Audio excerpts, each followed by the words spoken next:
yesterday we had stopped at after the pin diagram.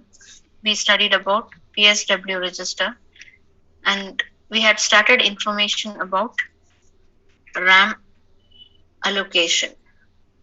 ಈ RAM allocation ಅಂದ್ರೆ RAM ಅನ್ನೋದು ಒಂದು area, that is RAM is a memory. ಅದು ಹೇಗೆ organise ಆಗಿದೆ? ಈಗ 128 ಬೈಟ್ಸ್ ಆಫ್ RAM ಅಂತ ಹೇಳ್ತೀನಿ. ಒಂದು ಬೈಟ್ ಗೆ ಒಂದು ಜಾಗ ಅಂತ ಅನ್ಕೊಂಡ್ರೆ RAM ಏರಿಯಾದಲ್ಲಿ 128 ಜಾಗ ಇರುತ್ತೆ. Each location carries 1 byte of information, or each location can store 1 byte of information. 128 ಜಾಗ ಇದ್ದಾಗ ಅದಕ್ಕೆ 128 ಅಡ್ರೆಸ್ ಇರಬೇಕು. ಯಾಕಂದ್ರೆ each individual location has an independent byte of data. So we can say when there is 128 bytes of RAM, it means that there are 128 locations of RAM where each location can store 1 byte. ಈಗ 128 locations ಇದೆ ಅಂದಾಗ each location should be identified with a distinct address. Each location should be given a different or a specific distinct address. ಒಂದೊಂದು location ಗೆ ಒಂದೊಂದು address ಇರಬೇಕು. So the addresses allocated for these 128 bytes of RAM are 00. What I am talking is addresses in hexadecimal numbers. 0 is also one of the count ಅಂತ ಹೇಳಿದೆ ನಾನು ನಿಮ್ಗೆ. So 00 ಇಂದಾನೆ ಶುರು ಆಗುತ್ತೆ. 1 byte address is 1 byte. 1 byte ಅಂದ್ರೆ 8 ಬಿಟ್. 8 ಬಿಟ್ ಅಂದ್ರೆ hexadecimal ಅಲ್ಲಿ 2 ಡಿಜಿಟ್ ಬರುತ್ತೆ. 1 ಡಿಜಿಟ್ ಹೆಕ್ಸಾಡೆಸಿಮಲ್ ಅಲ್ಲಿ 4 bits of binary. So 4 bits ಗೆ 1 bit hexadecimal. So ಹಂಗಾಗಿ 2 bits hexadecimal ಬರುತ್ತೆ. 00H stands for binary 00000000. 80. That is the first location address. The last location address is 128. 128 in hexadecimal is 7FH.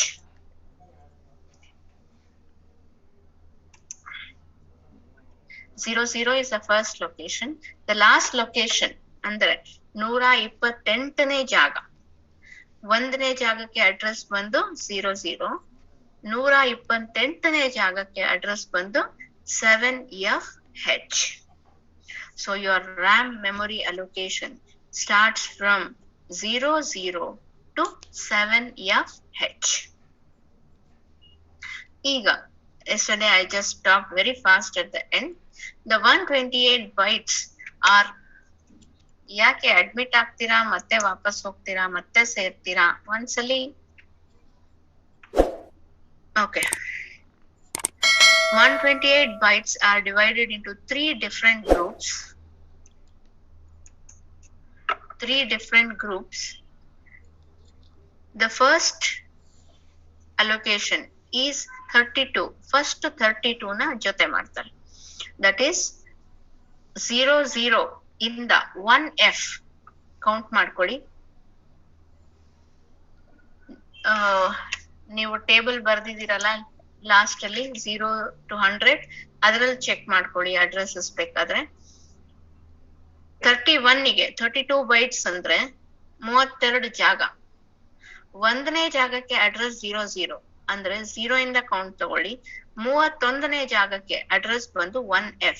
That is 31 in decimal is equal to 1F in hexadecimal. So the first group of 32 bytes from locations 00 to 1FH hex are set aside for register banks and stack. So first 32 byte ನ ನಾವು register banks ಅಂತ ಕರಿತೀವಿ. Next ಗುಂಪು ಅಂದ್ರೆ ಏನು, ಕೆಳಗಡೆ 00 ಇಂದ 1F ವರೆಗೆ ಆಯ್ತು. ಅದಾದ್ಮೇಲೆ 16 ಬೈಟ್. 1F ಆದ್ಮೇಲೆ next location starts from 32. 32 is nothing but 20. 20H to 2F ಅಂದ್ರೆ 16 ಬೈಟ್ ಬರುತ್ತೆ. 0 to F ಅಂದ್ರೆ 15. 0 is also one of the count ಅಂದ್ರೆ 16 bytes are set aside for bit addressable memory. ಅಲ್ಲಿ ಬಿಟ್ಸ್ ಇಂಡಿವಿಜುವಲ್ ಬಿಟ್ಸ್ ನ ಸಹಿತ ನೀವು access ಮಾಡ್ಬೋದು. ಇಲ್ಲಿ ನೀವು ಒಂದೊಂದು ಬೈಟ್ ನ ಆಕ್ಸೆಸ್ ಮಾಡ್ಬೋದೇ ಹೊರತು ಬಿಟ್ ನ ಆಕ್ಸೆಸ್ ಮಾಡಕ್ಕಾಗಲ್ಲ ರಿಜಿಸ್ಟರ್ ಬ್ಯಾಂಕ್ಸ್ ಅಲ್ಲಿ. Whereas in bit addressable locations you can access the individual bits of each byte. ಇದೆರಡು ಆದ್ಮೇಲೆ 32 + 16 ಅಂದ್ರೆ 48 ಆದ್ಮೇಲೆ ಇನ್ನು ಉಳಿದಿರೋದು 80 byte. These are total of 80 bytes from locations 2F ತನಕ ಆಯ್ತು. ಇಲ್ಲಿ 30 to 7F ಅಂದ್ರೆ ಲಾಸ್ಟ್ ಲೊಕೇಶನ್ ಬಂದು 7F ನಮ್ದು ಅಂದ್ರೆ 128th ಲೊಕೇಶನ್. ಅಲ್ಲಿ ತನಕ we use it as scratch pad. We use it for read write storage. ಏನಾದ್ರು ಬಲ್ಕ್ ಸ್ಟೋರ್ ಮಾಡ್ಬೇಕು ಅಂದ್ರೆ ರಿಜಿಸ್ಟರ್ ಬ್ಯಾಂಕ್ಸ್ ಅಲ್ಲಿ ಆಗಲ್ಲ, ಯಾಕಂದ್ರೆ ರಿಜಿಸ್ಟರ್ ಬ್ಯಾಂಕ್ಸ್ ಅಲ್ಲಿ ಒಂದೊಂದೇ ರಿಜಿಸ್ಟರ್ ನಾವು ಯೂಸ್ ಮಾಡ್ಬೇಕು. Anything else? ಎನಿಥಿಂಗ್? ಯಾರು ಮಾತಾಡ್ಬೇಕಾ? S. Next 16 bytes are bit addressable locations 20 to 2F which are for bit addressable. In ಉಳಿದಿದ್ದು 80 it is scratch pad memory which is used for ಏನಾದ್ರು scratch pad ಅಲ್ಲಿ ಏನಾದ್ರು note ಮಾಡ್ಕೊಳ್ಳಕ್ಕೆ ಅಂತದ್ದು. So ಈ paragraph ತುಂಬಾ important. 128 bytes ಹೇಗ್ divide ಮಾಡಿದೀವಿ ಅಂತ. ಅದರದ್ದು ಅಲೋಕೇಶನ್ ಡಯಾಗ್ರಾಮ್ ನೋಡಿ ಹೀಗಿದೆ. ಇದು RAM ಏರಿಯಾ ಅಂತ ಅನ್ಕೊಂಡ್ರೆ, this is a RAM area ಅನ್ಕೊಂಡ್ರೆ, ಸ್ಟಾರ್ಟಿಂಗ್ ಫ್ರಮ್ 0 0 ಇದು ಫಸ್ಟ್ ಲೊಕೇಶನ್. ಇಲ್ಲಿ 8 ಲೊಕೇಶನ್ ಇದೆ. ಹೀಗೆ ಒಂದೊಂದ್ ಲೈನ್ ಹಾಕೊಂಡಾಗ ಈ 128 ಲೈನ್ ಹಾಕೋಬೇಕು ಇಲ್ಲಿ ಒಳಗಡೆ. ಈ ಫುಲ್ ಏರಿಯಾನ 128 ಭಾಗ ಮಾಡ್ಕೊಂಡಾಗ 32ವರೆಗೆ, 0 ಇಂದ 32ವರೆಗೆ ಅಂದ್ರೆ 1F ವರೆಗೆ ರಿಜಿಸ್ಟರ್ ಬ್ಯಾಂಕ್ಸ್. ನಾ ಹೇಳಿದ್ನಲ್ಲ ರಿಜಿಸ್ಟರ್ ಬ್ಯಾಂಕ್ಸ್ 32 ರಿಜಿಸ್ಟರ್ಸ್ ಇದೆ ಈ ಬ್ಯಾಂಕ್ ಅಲ್ಲಿ. ನೆಕ್ಸ್ಟ್ 20 to 2F ಅಂದ್ರೆ 16 bytes. ಇದಾದ್ಮೇಲೆ 16 bytes are for bit addressable RAM. Bit addressable ಅಂದ್ರೆ ಒಂದೊಂದೇ ಬಿಟ್ ನ ನೀವು ಆಕ್ಸೆಸ್ ಮಾಡ್ಬೋದು. ಇಲ್ಲಿಂದ ಶುರು ಆಗುತ್ತೆ 1 2 3 4 5 6 7 8 ಹಿಂಗೆ ಮೇಲೆ ಒಂದ್ ಲೈನ್ ಅಲ್ಲಿ 8, ಮತ್ ಮೇಲೆ 9 10 11 12 13 ಹಿಂಗೆ. ಸೊ ಇದ್ರಲ್ಲಿ ಒಂದೊಂದು ಸಣ್ಣ ಲೊಕೇಶನ್ ನೀವು ಆಕ್ಸೆಸ್ ಮಾಡಬಹುದು.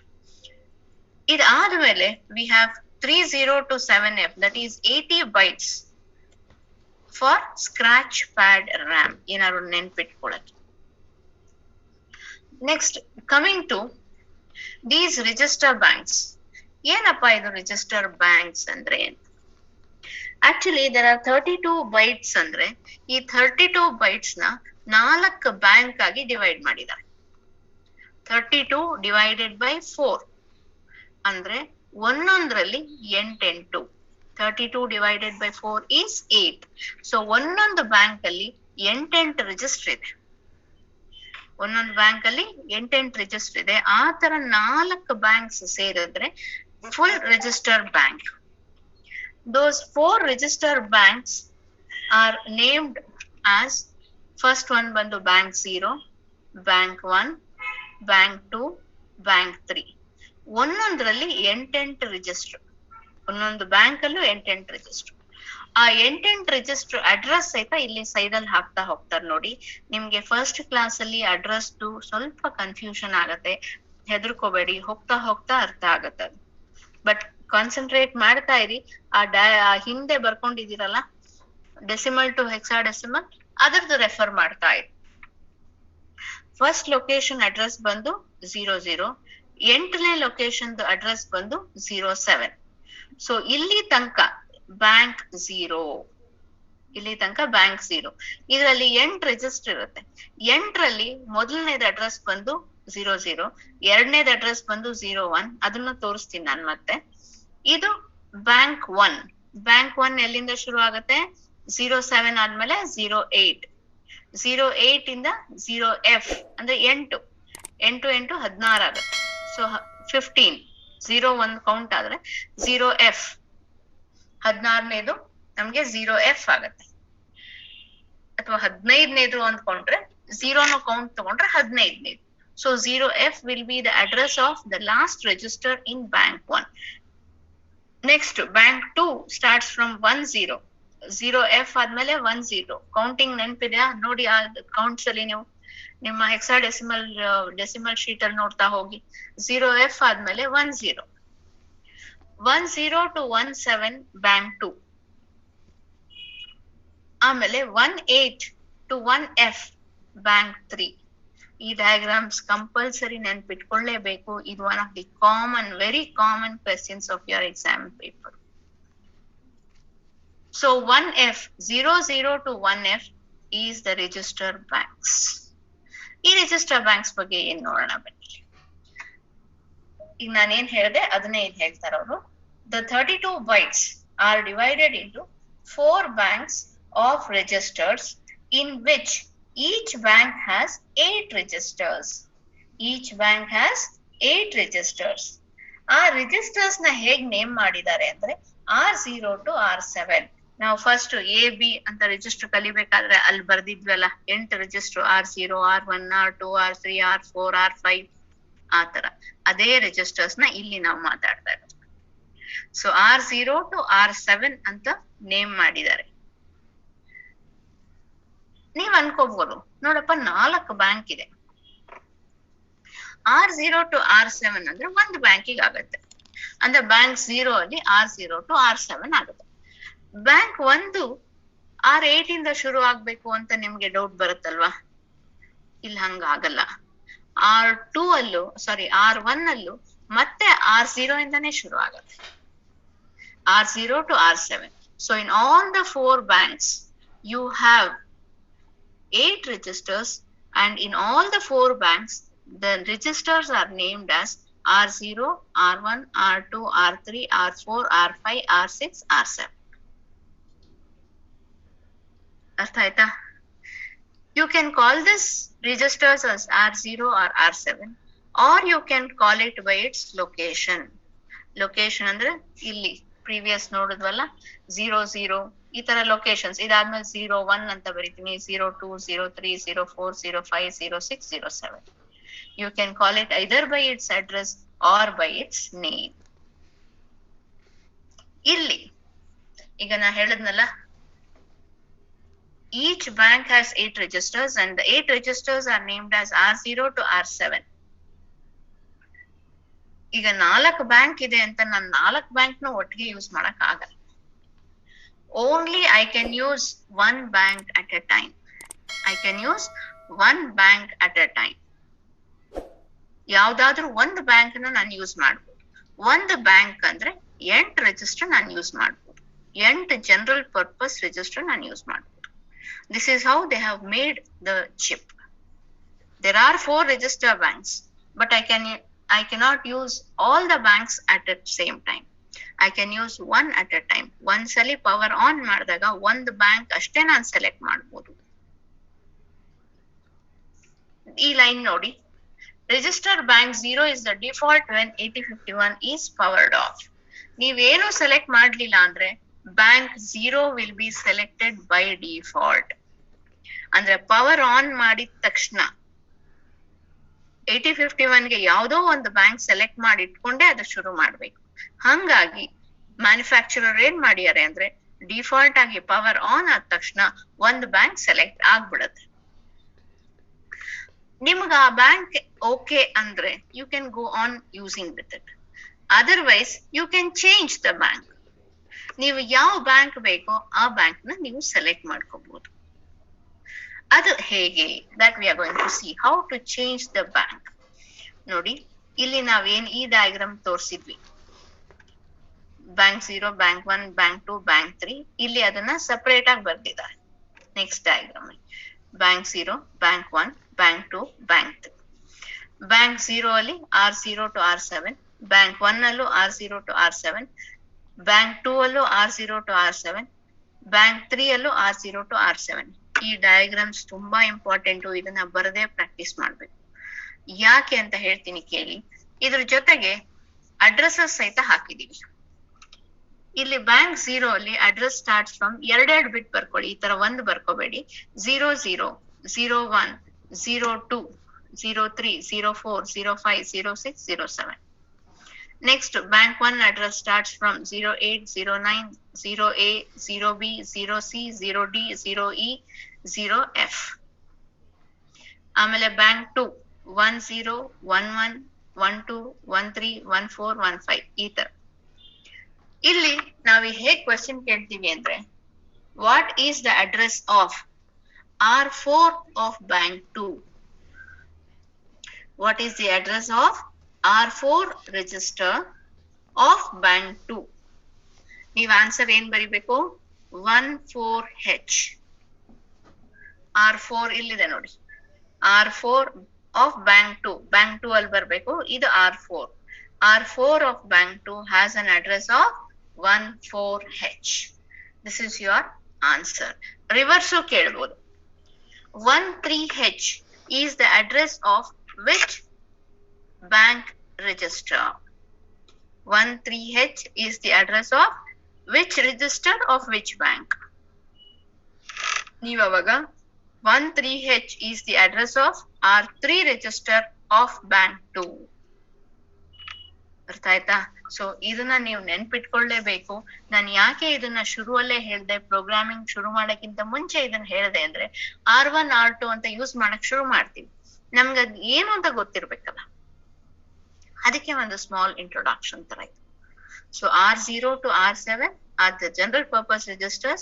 You have such 32 registers, but you cannot use all the registers at a time. You can use only one bank at a time. By default, on power on reset 8051, you can use bank 0 unless you change to another bank. ನೀವು bank change ಮಾಡ್ಬೇಕು ಅಂದ್ರೆ ಏನ್ ಮಾಡ್ಬೇಕು ಅದನ್ನ ಹೇಳ್ತೀನಿ ನೋಡಿ, ಇಲ್ಲಿದೆ. We can switch to other banks by using the PSW register. PSW ನಾವು ಓದಿದ್ವಾ? PSW ಹೋಗೋಣ ಇರಿ, ಮತ್ತೆ ಇಲ್ಲಿ ಹಿಂದಕ್ಕೆ ಹೋಗ್ತೀನಿ. ನಾನು ಅಲ್ಲಿ 2 ಬಿಟ್ಟು ಬಂದಿದ್ದೆ ನೋಡಿ, PSW 0.3, PSW 0.4, ಇವೆರಡು ಬಿಟ್. These 2 bits are called as RS0 and RS1. RS stands for Register Bank Select 0, Register Bank Select 1. ಇವೆರಡು ಬಿಟ್ಸ್ ಯೂಸ್ ಮಾಡಿ ನಾನು ಬ್ಯಾಂಕ್ ಸೆಲೆಕ್ಟ್ ಮಾಡ್ತೀನಿ. ಹೇಗ್ ಸೆಲೆಕ್ಟ್ ಮಾಡ್ತೀನಿ ಇಲ್ಲಿದೆ ನೋಡಿ. We can switch to other banks by using PS. Bits D3 and D4 of PSW are used to select. Use ಈ bits ನ ನಾನು I told you they are bit addressable register. PSW ಅಲ್ಲಿ ಯಾವ ಒಂದು ಬಿಟ್ ಬೇಕಾದ್ರೂ ನಾನು ವೇರಿ ಮಾಡ್ಬೋದು. ಅದನ್ನ ಹೇಗ್ ವೇರಿ ಮಾಡ್ಬೇಕು ಅನ್ನೋದಕ್ಕೆ ನನ್ನ ಹತ್ರ ಇನ್ಸ್ಟ್ರಕ್ಷನ್ಸ್ ಇದೆ, ಬಟ್ ಅದನ್ನ ನಾನು ಪ್ರೋಗ್ರಾಮಿಂಗ್ ಮುಖಾಂತರನೇ ಮಾಡ್ಬೇಕು ಅಂದ್ರೆ, ನಂಗೆ ಬ್ಯಾಂಕ್ 0 ನಾನು ಹೇಳಿದ್ನಲ್ಲ, ಬೈ ಡಿಫಾಲ್ಟ್ ಬ್ಯಾಂಕ್ 0 ಸೆಲೆಕ್ಟ್ ಆಗಿದೆ ಅಂದ್ರೆ ಬೈ ಡಿಫಾಲ್ಟ್ ಇದು 2 ಬಿಟ್ಟು 0 ಇರುತ್ತೆ. ಯಾವ್ಯಾವ್ದು? RS0 and RS1, PSW 0.3, PSW 0.4, ಇದೆರಡು 0 ಇರುತ್ತೆ. ನೀವು ನಂಗೆ ಬ್ಯಾಂಕ್ 0 ಬೇಡ, ನಾನು ಬ್ಯಾಂಕ್ 1 ಅಲ್ಲಿರೋ ರಿಜಿಸ್ಟರ್ಸ್ ನ ಯೂಸ್ ಮಾಡ್ತೀನಿ ಅಂದ್ರೆ ಅವಾಗ ನೀವೇನ್ ಮಾಡ್ಬೇಕು? 1 0 ಅಂತ ಮಾಡ್ಬೇಕು. ಯಾವ್ದನ್ನ? RS0 ನ ನೀವು 1 ಮಾಡ್ಬೇಕು, RS1 ನ ನೀವು 0 ಮಾಡ್ಬೇಕು. 0 1 0 1 ಇಟ್ರೆ ಆ 2 ಲೊಕೇಶನ್ ಅಲ್ಲಿ ಅದು ಹೇಗೆ ಇಡೋದು ನಾನು ಹೇಳ್ತೀನಿ. I can set the bit there. ನೋಡಿ, use the bit addressable instructions, set B and clear. Set ಮಾಡಿದ್ರೆ ಅಲ್ಲಿ 1 ಆಗುತ್ತೆ, ಕ್ಲಿಯರ್ ಮಾಡಿದ್ರೆ 0 ಆಗುತ್ತೆ.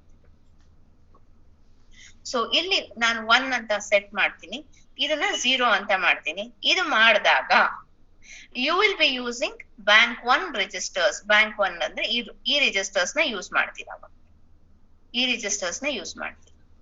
ನೆಕ್ಸ್ಟ್ ಈ ಬಿಟ್ ನ 0 ಮಾಡ್ತೀನಿ, ಇದನ್ನ ಕ್ಲಿಯರ್ ಮಾಡ್ತೀನಿ, ಇದನ್ನ 1 ಮಾಡ್ತೀನಿ. 1 0 0 0 0 1 1 0 1 0 ಮಾಡಿದಾಗ I will be using bank 2. I have bank 3 selected. When you make both these bits 1 1, ಇದು ಎರಡು ಬಿಟ್ಟು 1 ಆದ್ರೆ I will be using ಈ ಬ್ಯಾಂಕ್ 3. ಯಾವಾಗೂ ಅಷ್ಟೇ, ನಿಮ್ಗೆ 4 ಆಪ್ಷನ್ ಇದ್ದಾಗ 2 ಬಿಟ್ ಬೇಕು ಸೆಲೆಕ್ಷನ್, 2 ಬಿಟ್ ಬೇಕು. 2 to the power of 2 gives you 4 options. ಹೇಗೆ ಅಂದ್ರೆ 2 bits ಇದ್ದಾಗ 0 0 is one combination, 0 1 is another combination, 1 0 is another combination, and 1 1 is another combination. So 4 distinct combinations ನಿಮಗೆ ಸಿಗುತ್ತೆ. ಸೊ ಆ 4 distinct combinations ಅಲ್ಲಿ ಒಂದೊಂದಕ್ಕೆ ಅಸೈನ್ ಮಾಡ್ಬೋದು. ಇಲ್ಲ ಅವ್ರು ಏನ್ ಮಾಡ್ಯಾರೆ ಅಂದ್ರೆ 0 0 they have assigned to bank 0, 0 1 to bank 1, 1 0 to bank 2, 1 1 to bank 3. So you can select any bank of your choice while you start your program. ಅದನ್ನ ಹೇಗ್ ಮಾಡ್ತೀವಿ ಅಂತಾನು ಹೇಳಿದ್ದಾರೆ ಇಲ್ಲಿ. ನಾವು ಮಾಡ್ತೀವಿ. We'll do it in programming by setting and clearing the particular bits.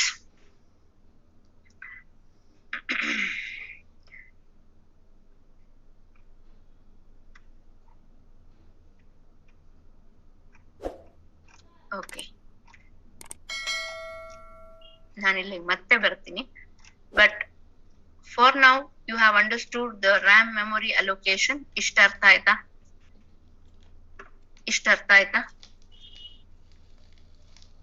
Just anyone? Yes ma'am. Yes. ಈಗ ನಾನೇನ್ ಮಾಡ್ತೀನಿ ಅಂದ್ರೆ ಇದನ್ನ ಇಲ್ಲಿಗೆ ನಿಲ್ಲಿಸ್ತೀನಿ. ಈಗ ಪ್ರೋಗ್ರಾಮಿಂಗ್ ಶುರು ಮಾಡ್ಕೊಂಡು ಹೋಗ್ತೀವಿ. ಯಾಕಂದ್ರೆ if I keep teaching you this itself, ನೀವು ಪ್ರೋಗ್ರಾಮಿಂಗ್ ಕಲಿತಾ ಇದನ್ನ ಓದೋದು easy. Okay, I will not be going in an order.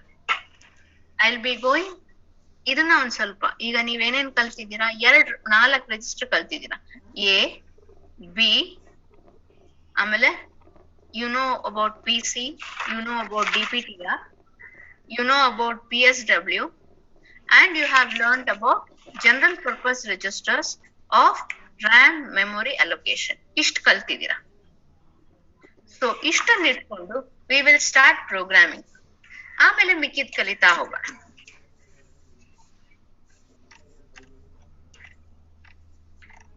And I want to know one thing. Is this time suitable for all? Any problem with the time? Kushal? No ma'am. Time problem ಆಗ್ತಿದ್ಯಾ? DNM class ಎಷ್ಟೊತ್ತಿಗೆ ಮುಗಿಯುತ್ತೆ?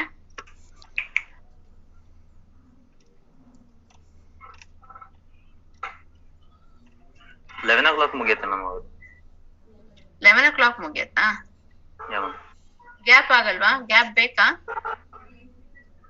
ಒಂದೊಂದ್ಸರಿ like ಅದು ಆ topic complete ಮಾಡ್ಬೇಕು ಅಂದ್ರೆ 11:30 ವರೆಗೂ ತಗೊಳ್ತಾರೆ. 11:30. Okay.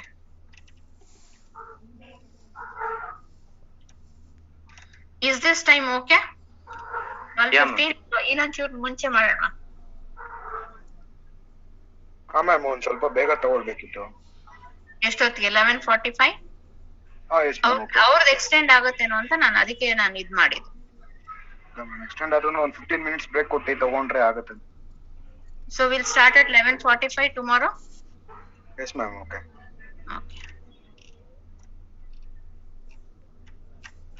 Okay.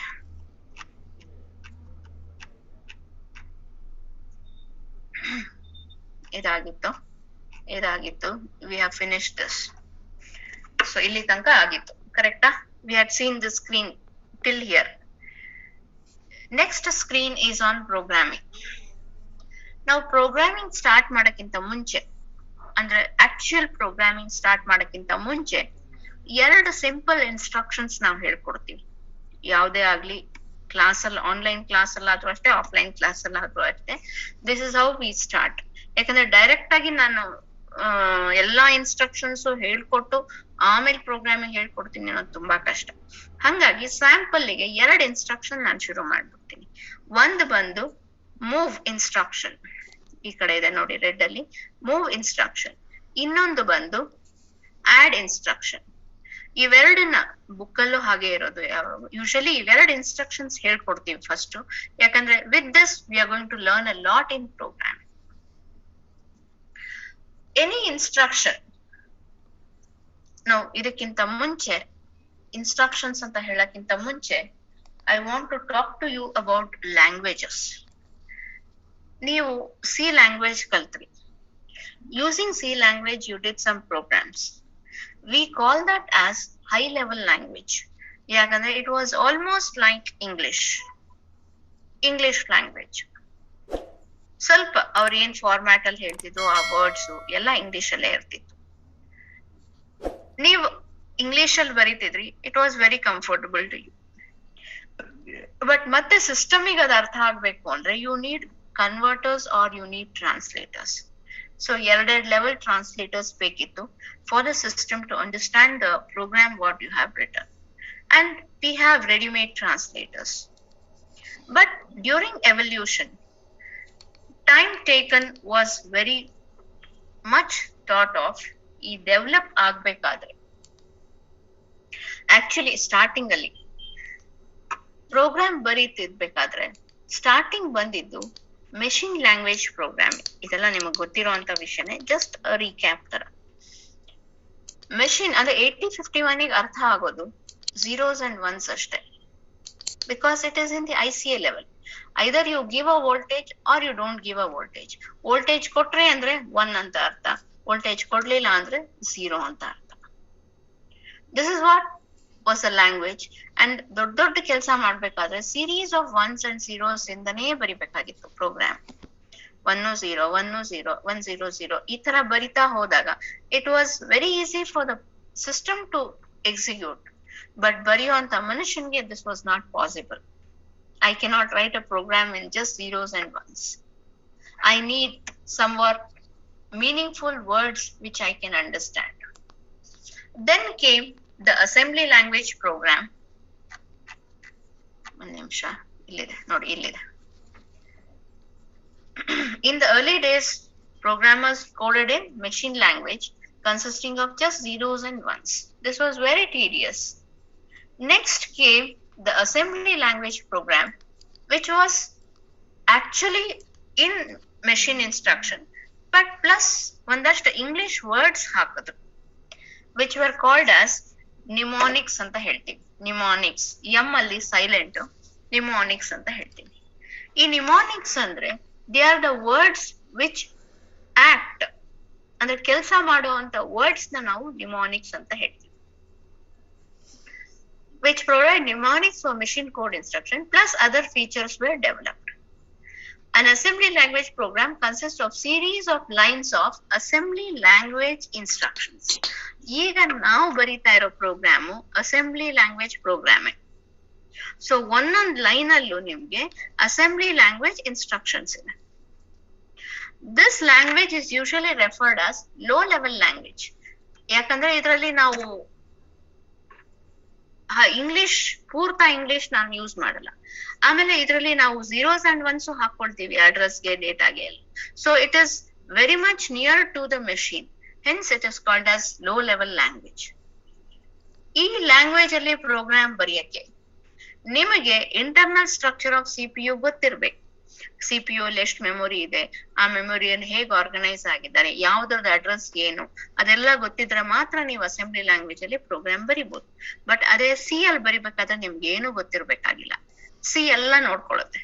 It's a high level language. But ಇದು ಟೈಮ್ ಔಟ್ ಆಗ್ತದೆ, 10 minutes ಅಲ್ಲಿ join again.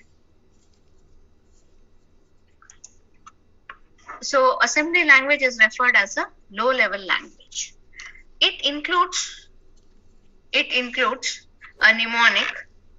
Mnemonic is nothing but a command to the CPU to tell what to do. Mnemonics and they are also called as operation codes or op codes ಅಂತ ಹೇಳ್ತೀವಿ. op codes ಅಂದ್ರೆ ಏನ್ operation ಮಾಡ್ಬೇಕು ಅಂತ ಹೇಳೋ ಅಂತ code. This op code is followed by 1 or 2 operands. Operands andre on which the operation is performed. Op code ಅಂದ್ರೆ ಏನು? ಆಪರೇಷನ್ ಮಾಡೋ ಅಂತದ್ದು. ಆಪರಾಂಡ್ ಅಂದ್ರೆ ಏನು? ಯಾವ್ದ್ರ ಮೇಲೆ ಆಪರೇಷನ್ ಮಾಡ್ತೀರಾ ಅದನ್ನ ಆಪರಾಂಡ್ ಅಂತ ಹೇಳ್ತೀವಿ. Operands are nothing but the data items which are being manipulated. Mnemonic or op codes are nothing but the commands to the CPU to tell it what those to do with those items. ಏನ್ ಮಾಡ್ಬೇಕು, ಏನ್ ಕೆಲಸ ಮಾಡ್ಬೇಕು ಅಂತ ಹೇಳೋದು app code ಅಥವಾ mnemonic. ಆಪರಾಂಡ್ಸ್ ಅನ್ನೋದು on which you have to operate. So a given assembly language program is nothing but a series of assembly statements ಇಲ್ಲಿದೆ ನೋಡಿ, ದಿಸ್ ಇಸ್ ದ ಇನ್ಸ್ಟ್ರಕ್ಷನ್. ಒಂದು ಲೈನ್ ಅಲ್ಲಿ ಇಷ್ಟಿರುತ್ತೆ. ದ ನಿಮೋನಿಕ್ ಪಕ್ಕ ಒಂದು ಸ್ಪೇಸ್, ಆಪರೆಂಟ್ಸ್ 1-2 ಆಪರೆಂಟ್ಸ್, 1 ಇರ್ಬೋದು 2 ಇರ್ಬೋದು. ಈ ಸ್ಕ್ವೇರ್ ಬ್ರಾಕೆಟ್ ಅಲ್ಲಿ ಇರೋದು ಆಪ್ಷನಲ್. ಆಪರೆಂಟ್ ಸಹಿತ ಇಲ್ದೇ ಇರುವಂತ ಒಂದು ಆಪ್ಕೋಡ್ಸು ಇದೆ, ಇಲ್ದೇ ಇರುವಂತ ನಿಮಾನಿಕ್ಸು ಇದೆ.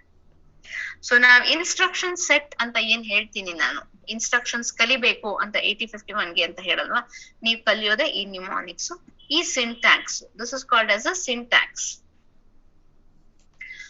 ಇಲ್ಲಿ ಇನ್ನೊಂದು ಸ್ಕ್ವೇರ್ ಬ್ರಾಕೆಟ್ ಇದೆ, ಇಲ್ಲಿ ಲೇಬಲ್ ಅಂತ ಹಾಕಿದೀವಿ, ಒಂದು ಕೋಲನ್ ಹಾಕಿದೀವಿ. ಇದು ಸಿಂಟ್ಯಾಕ್ಸ್, ಇದು ಹಿಂಗೆ ಬರಿಬೇಕು. ಲೇಬಲ್ ಅಂದ್ರೆ ಒಂದೊಂದ್ ಲೈನಿಗೂ ನೀವು ಹೆಸರು ಕೊಡ್ಬೋದು, ಆ ಲೈನಿಗೆ ಹೋಗ್ಬೋದು. ಮತ್ತೆ ನೀವು ಎಲ್ಲೋ ಹೊಟ್ಟೋಗಿರ್ತೀರ, ನೀವು ಆ ಲೈನಿಗೆ ಬಾ ಅಂತಂದ್ರೆ ಬರುತ್ತೆ. ಗೋ ಟು ಅಂತ ಒಂದ್ ಕಮಾಂಡ್ ಇದೆ, ಅಥವಾ ಗೋ ಟು ಅಂತ ಒಂದ್ ನಿಮಾನಿಕ್ಸ್ ಇದೆ. ಸೊ ಎಲ್ಲಿಂದ ಎಲ್ಲಿಗೆ ಬೇಕಾದ್ರೂ ಹೋಗ್ಬೋದು. ಆ ಹೋಗ್ಬೇಕು ಅಂದಾಗ ನೀವ್ ಇದನ್ನ ಲೇಬಲ್, ಇದು ಆಪ್ಷನಲ್ ಅಷ್ಟೇ, ಇದನ್ನ ಕೊಡ್ಲೇಬೇಕು ಅಂತ ಏನು ರೂಲ್ಸ್ ಇಲ್ಲ. ಕಂಪಲ್ಸರಿ ಒಂದ್ ಲೈನ್ ಅಲ್ಲಿ ಇರ್ಬೇಕಾದ್ದು ಒಂದು ನಿಮಾನಿಕ್ ಖಂಡಿತ ಇರ್ಲೇಬೇಕು. ಆಪರಾಂಡ್ಸ್ ಇದ್ರೆ ಇರ್ಬೋದು, ಇಲ್ಲ ಅಂದ್ರೆ ಇಲ್ಲ. The last is the comment. ಅಂದ್ರೆ ಏನ್ ಕೆಲಸ ಮಾಡುತ್ತೆ, this is the user friendly statement. These are not executable statements, these are user friendly statements which describe what this assembly language instruction statement does. ಈ ಸ್ಟೇಟ್ಮೆಂಟ್ ಏನ್ ಮಾಡುತ್ತೆ ಅಂತ ಈ comment ಹೇಳುತ್ತೆ. ಕಾಮೆಂಟ್ ನ ಯೂಶಲಿ ನಾವು ಸೆಮಿಕೋಲನ್ ಇಂದ ಶುರು ಮಾಡ್ತೀವಿ. ಈ ತರ ಸ್ಟಾರ್ಟ್ ಆರಿಜಿನ್ ಅಟ್ ಲೊಕೇಶನ್, ಈ ತರ ಸೆಮಿಕೋಲನ್ ಕೊಟ್ಟು ಕಾಮೆಂಟ್ ಶುರು ಮಾಡ್ತೀವಿ. ಇದು ಬರೀ for the users to understand the purpose of writing this instruction. Label ಬಂದು ಹೆಸರು, ಈ ಲೈನಿಗೆ ಒಂದು ಹೆಸರು ಕೊಡುತ್ತೆ, ಲೈನ್ 1, ಲೈನ್ 2 ಆ ತರ ಇರುತ್ತೆ. Mnemonics are nothing but the operation codes, what operation is being performed. Operands are the ones on which this operation is being performed. For example, ಇಲ್ಲಿ add ಅಂತ ಹಾಕಿದ್ರೆ ಇಲ್ಲಿ 2 ನಂಬರ್ ಕೊಡ್ಬೇಕು. Operands will be 2. ಆ 2 number ನ add ಯಾವ್ದ್ರ ಮೇಲೆ work ಆಗುತ್ತೆ, ಈ ಏನ್ operands ಅಲ್ಲಿ 2 ನಂಬರ್ ಕೊಟ್ಟಿರ್ತೀವಿ ಅದ್ರ ಮೇಲೆ ವರ್ಕ್ ಆಗುತ್ತೆ. That is what we mean by operands. ಇಷ್ಟ ಅರ್ಥ ಆಯ್ತಾ? Label, that is assembly language instruction, consists of 4 fields. ಈಗ ನಾವು ಪೂರ್ತಿ ಡೆಪ್ತ್ ಹೋಗಲ್ಲ, ಇಲ್ಲಿ 2 ಇನ್ಸ್ಟ್ರಕ್ಷನ್ ಕಲಿಯಕ್ ಹೋಗ್ತಾ ಇದ್ದೀನಿ. ಒಂದು ಮೂವ್ ಇನ್ಸ್ಟ್ರಕ್ಷನ್, ಇನ್ನೊಂದು ಆಡ್ ಇನ್ಸ್ಟ್ರಕ್ಷನ್. ಇವೆರಡು ಬೇಸಿಕ್, ಇದನ್ನ ಕಲ್ತು ನಾನು ಮುಂದಕ್ಕೆ ಹೋಗ್ತೀನಿ. Coming to move instruction, MOVE ಅದು ಇನ್ಸ್ಟ್ರಕ್ಷನ್ ಹೆಸರು ಮೂವ್, ಬಟ್ ಇಲ್ಲಿ ನಾವು ಬರೆಯೋದು MOV ಅಂತಾನೆ. MOV ಇದು ಬಂದು mnemonics. This is also called as the opcode. ಇಲ್ಲಿ ಲೇಬಲ್ ನಾನು ಹಾಕಿಲ್ಲ ನೋಡಿ, ಲೇಬಲ್ ಇಸ್ ಆಪ್ಷನಲ್. ಇದು 2 ಮೂವ್ ಆದ್ಮೇಲೆ ಒಂದು ಸ್ಪೇಸ್ ಕೊಡ್ಬೇಕು. ಇದು 2 ಆಪರಾಂಡ್ಸ್. ಡೆಸ್ಟಿನೇಷನ್ ಅನ್ನೋದು ಒಂದು ಆಪರಾಂಡ್, ಸೋರ್ಸ್ ಅನ್ನೋದು ಒಂದು ಆಪರಾಂಡ್. ಇಲ್ಲಿ ಈ ಲೈನ್ ನಾನು ಬರಿತಾ ಇರೋದು ಸಿಂಟ್ಯಾಕ್ಸ್ ಆಫ್ ಮೂವ್ ಇನ್ಸ್ಟ್ರಕ್ಷನ್. ನಿಮ್ಮನ್ನ ಎಕ್ಸಾಮ್ ಅಲ್ಲಿ ಹಿಂಗೆ ಕೇಳೋದು ನಾವು, explain the syntax of move instruction with example. So ಈ ಪೇಜ್ ಏನಿದೆ ಇಷ್ಟು ಬರಿಬೇಕಾಗುತ್ತೆ. Explain MOV instruction syntax with example. So ನೀವೇನ್ ಬರಿಬೇಕು, ಫಸ್ಟ್ ಲೈನ್ ಅಲ್ಲಿ ಸಿಂಟ್ಯಾಕ್ಸ್ ಅಂತ ಬರೆದು ಮೂವ್ ಡೆಸ್ಟಿನೇಷನ್, ಮೂವ್ ಆದ್ಮೇಲೆ ಒಂದು ಸ್ಪೇಸ್, ಡೆಸ್ಟಿನೇಷನ್ ಕಮ ಸೋರ್ಸ್. ಇದು ಕಾಮೆಂಟ್. ಸೆಮಿಕೋಲನ್ ಹಾಕಿ ಏನ್ ಶುರು ಮಾಡ್ತೀರಾ ಇದು comment. Copy source to destination ಅಂದ್ರೆ ಇಲ್ಲಿ ಏನ್ ಹೇಳಕ್ ಹೊರಟಿದೀವಿ ಅಂದ್ರೆ, move is a instruction, MOV is the instruction which moves the data from one location to another location. ಯಾವ ಲೊಕೇಶನ್ ಇಂದ ಯಾವ ಲೊಕೇಶನ್ ಮೂವ್ ಆಗತ್ತಪ್ಪ ಇಲ್ಲಿ, ಫ್ರಮ್ ಸೋರ್ಸ್ ಟು ಡೆಸ್ಟಿನೇಷನ್. ಈ ನಾನು ಹಿಂಗ ಯಾರೋ ತೋರಿಸ್ತಾ ಇದೀನಲ್ಲ, this is the way in which your 8051 works always. ಯಾವಾಗೂ ರೈಟ್ ಸೈಡ್ ಇಂದ ಲೆಫ್ಟ್ ಸೈಡ್ ಹಿಂಗೆ ಮೂವ್ ಆಗೋದು, ಸೋರ್ಸ್ ಇಂದ ಡೆಸ್ಟಿನೇಷನ್. ಮೂವ್ ಅಂದ್ರೆ ನೀವ್ ಅನ್ಕೋಬಹುದು ಈ ಲೊಕೇಶನ್ ಅಲ್ಲಿ ಏನೇನಿದೆ ಅಷ್ಟನ್ನು ಡೆಸ್ಟಿನೇಷನ್ ಹೊಟ್ಟೋಗುತ್ತೆ, ಸೋರ್ಸ್ ಖಾಲಿ ಆಗೋಗುತ್ತೆ ಅಂತ ನಿಮ್ಗೆ ಅನ್ನಿಸ್ಬೋದು ಮೂವ್ ಅಂತ ಅಂದಾಗ. Actually that doesn't happen. a copy of it will be generated. In reality it is just a copy. ಅಂದ್ರೆ ಸೋರ್ಸ್ ಅಲ್ಲಿ ಏನಿರುತ್ತೆ ಡೆಸ್ಟಿನೇಷನ್ ಅಲ್ಲೂ ಅದೇ ಬಂದು ಕೂತ್ಕೊಳ್ಳುತ್ತೆ. ಸೋರ್ಸ್ ಅಲ್ಲೂ ಅದೇ ಇರುತ್ತೆ. ನಿಮ್ ಬೇಕಾದ್ರೆ ನೆಕ್ಸ್ಟ್ ಇನ್ಸ್ಟ್ರಕ್ಷನ್ ಅಲ್ಲಿ ಸೋರ್ಸ್ ಅಲ್ಲಿ ಇರೋದನ್ನ ಡಿಲೀಟ್ ಮಾಡ್ಕೋಬಹುದು. But this instruction copies the data from the location source to the destination. So the instruction tells the CPU to move. Actually, in reality, is nothing but taking a Xerox copy. One copy ಮಾಡ್ದಂಗೆ. The source operand to the destination operand. ಇವೆರಡು operand ಇದು mnemonics or opcode. ಇದು ಬಂದು comment. ಈ instruction ಅಲ್ಲಿ label ನಾನು ಹಾಕಿಲ್ಲ. Okay. So this instruction is the instruction which moves the data from one location to another location. ಇದಕ್ಕೆ examples ನೋಡೋಣ. ಈ ಎಕ್ಸಾಂಪಲ್ಸ್ ತುಂಬಾ ಇಂಪಾರ್ಟೆಂಟ್. ನಿಧಾನಕ್ಕೆ ಅರ್ಥ ಮಾಡ್ಕೊಳ್ಳಿ. ಇದು ಇನ್ಸ್ಟ್ರಕ್ಷನ್ಸ್. ಮೂವ್ ಇನ್ಸ್ಟ್ರಕ್ಷನ್ಸ್ ಯಾವ ರೀತಿ ಬರಿಬಹುದು ಅಂತ ಹೇಳ್ತಾ ಹೋಗ್ತೀವಿ. ನಾನು ಯಾಕೆ ನಿಮ್ಮನ್ನ R1 R2 ಇದ್ರ ಬಗ್ಗೆ ಎಲ್ಲ ಹೇಳಿದೆ ಅಂದ್ರೆ ಇಲ್ಲಿ ನಾವ್ ಇನ್ಸ್ಟ್ರಕ್ಷನ್ ಎಕ್ಸ್ಪ್ಲೈನ್ ಮಾಡ್ಬೇಕಾದ್ರೆ ನಿಮ್ಗೆ R0 ಅಂದ್ರೆ ಏನು ಅಂತ ಗೊತ್ತಿರಲ್ಲ, R1 ಅಂದ್ರೆ ಏನು ಅಂತ ಗೊತ್ತಿರಲ್ಲ. ಅದಕ್ಕೆ ಮುಂದಕ್ಕೆ ಹೋಗಿ I just taught you about those registers and came back here to teach about move instruction. First line ಅಲ್ಲಿ ನೋಡಿ, MOV move space A, hash, this is the hash 55H. ಇದು ಒಂದು ಇನ್ಸ್ಟ್ರಕ್ಷನ್. ಇದು ಒಂದು instruction. Move A, hash 55H. ಇಲ್ಲಿ ಏನಾಗುತ್ತೆ ಅಂದ್ರೆ this will be the source and this will be the destination. ಈ hash ಅಂದ್ರೆ ಏನು ಅಂದ್ರೆ it is called as the immediate data. Hash defines immediate data. ಅಂದ್ರೆ 55H is the data. Hexadecimal 55. 55H is the data which is moved to register A. Register A ಗೆ ನಾನು 55H ಹಾಕ್ತೀನಿ. H ಹಾಕಲ್ಲ. H ನಾನು denote ಮಾಡಕ್ಕೆ, saying that I am putting the number in hexadecimal numbers. So a hexadecimal number 55H is loaded onto A. ಅರ್ಥ ಆಯ್ತಾ ಈ ಇನ್ಸ್ಟ್ರಕ್ಷನ್? Move A, hash 55H. Next example ನೋಡಿ. ಮೂವ್ ಇಲ್ಲಿ ಬರ್ದಿದ್ದೀನಿ ನೋಡಿ, ಇಲ್ಲಿ ಕಾಮೆಂಟ್ ಅಲ್ಲಿ ಇದೆ ನೋಡಿ. Load a value of 55H into register A. Next example ನೋಡಿ. Move R0, A. R0 ಅಂದ್ರೆ ಯಾವುದು? ರಿಜಿಸ್ಟರ್ ಬ್ಯಾಂಕ್ಸ್ ಅಲ್ಲಿ ಇದೆಯಲ್ಲ, R0 to R7 general purpose registers. That is what we mean by R0. ನಾನು ಯಾವ ಬ್ಯಾಂಕ್ ಅಂತ ಸೆಲೆಕ್ಟ್ ಮಾಡಿಲ್ಲ. So by default bank 0 will be selected. Bank 0 ಅಲ್ಲಿರೋ R0 ಗೆ ನಾನು A ಅಲ್ಲಿರೋ ಡೇಟಾನ ಹಾಕ್ತೀನಿ. A. R0 is a register of bank 0. Whatever data is there in A is moved on to R0. A ಅಲ್ಲಿ ಏನಿತ್ತು ನಮ್ಮ ಪ್ರೀವಿಯಸ್ ಇನ್ಸ್ಟ್ರಕ್ಷನ್ ಅಲ್ಲಿ ಸುಮ್ನೆ ಕಂಟಿನ್ಯೂ ಫ್ಲೋ ಇರ್ಲಿ ಅಂತ ಹೇಳಿ ಬರ್ದಿಯಾರ ಅಷ್ಟೇ.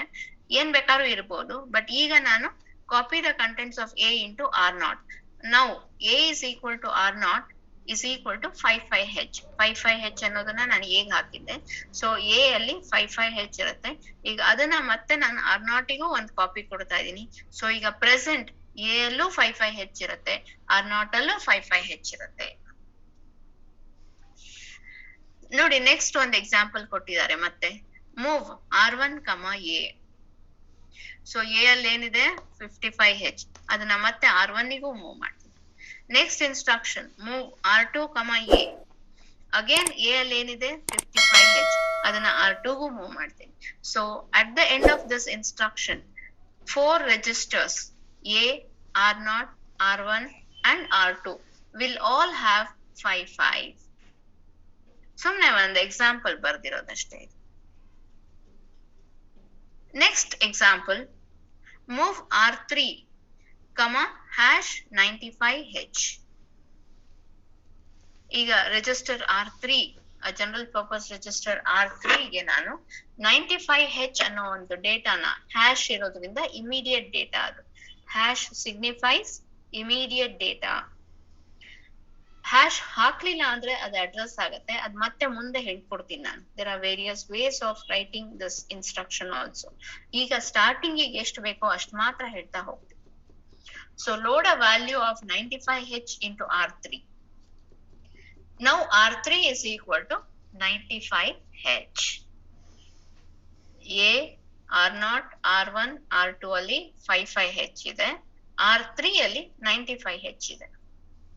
ನೆಕ್ಸ್ಟ್ ಲೈನ್ ಆಫ್ ಇನ್ಸ್ಟ್ರಕ್ಷನ್ ನೋಡಿ, ಮೂವ್ A, R3. ಇದು ಸುಮ್ನೆ ಎಕ್ಸಾಂಪಲ್ ಗಾಗಿ ಬರೆದಿರೋದು. ಇದರಲ್ಲಿ ಯಾವ ಈ ಇನ್ಸ್ಟ್ರಕ್ಷನ್ಸ್ ಸುಮ್ನೆ ಇಲಸ್ಟ್ರೇಟ್ ಮಾಡಕ್ಕೆ, ಮೂವ್ ಇನ್ಸ್ಟ್ರಕ್ಷನ್ ನ ಇಲಸ್ಟ್ರೇಟ್ ಮಾಡಕ್ಕೆ ಈ ರೀತಿ ಬರೆದಿರೋದು. Now R3 has 95H. That R3 value ಏನಿದೆ ಅದನ್ನ ನಾನು A ಗೆ ಮೂವ್ ಮಾಡ್ತಾ ಇದ್ದೀನಿ. Copy the contents of R3 into A. So now A is equal to R3 and that is equal to 95H. So what you learned from this, move is an instruction which copies the source to destination. Source operand is copied onto destination operand. ಇವೆರಡು operand. ಇದು ಬಂದು opcode or the mnemonics. Mnemonic code. MOV is the mnemonic code.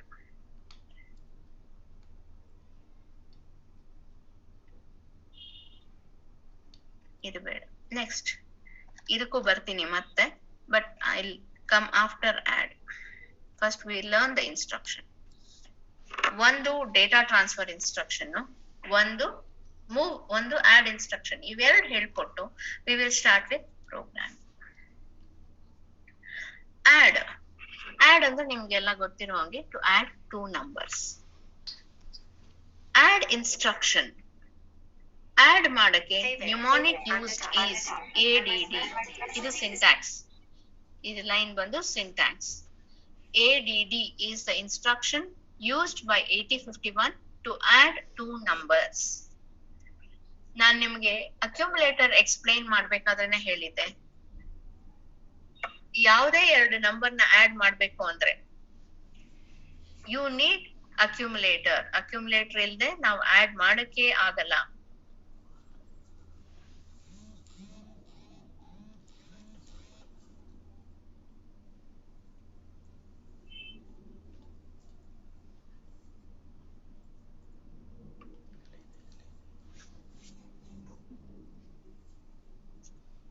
So of the 2 numbers, 1 number should always be in the accumulator.